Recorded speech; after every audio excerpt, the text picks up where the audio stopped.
सुरुवात करू एका महत्त्वाच्या ब्रेकिंग बातमीने। पावसाळी अधिवेशनही विरोधी पक्ष नेत्यांविनाच हा प्रश्न उपस्थित झालाय। निवडीचा प्रस्ताव अद्यापही विधानसभा अध्यक्षांच्या विचाराधीन। कामकाज सल्लागार समितीच्या बैठकीत झालेली चर्चा, सत्ताधारी पक्षाने विरोधी पक्षनेते पदासाठी अनुकूलता दाखवली होती। विनायक दावरुंग आमचे प्रतिनिधी आपल्या सोबत थेट जोडलेत। विनायक, काय सांगाल?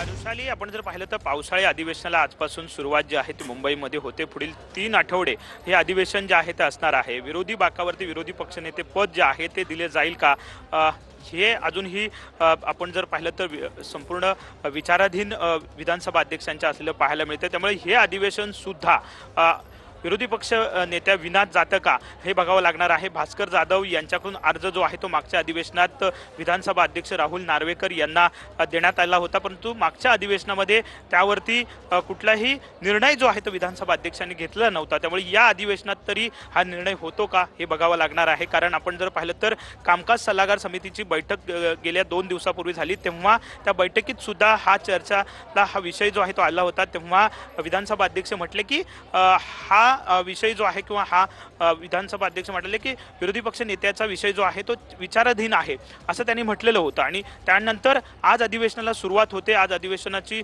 सुरुवात होत असताना याची निवड पुढील काही दिवसात होते का हे बघावं लागणार आहे। कारण मागचा अधिवेशन जर पाहिलं तर विरोधी पक्ष नेत्या विनाच ते अधिवेशन चाललं होतं। जरी अर्ज भास्कर जाधवांनी भरलेला होता तरी सुद्धा ते तसं चाललं होतं। त्यामुळे आज ते चालतं का, अधिवेशनामध्ये हे संपूर्ण होतं का हे बघावं लागेल।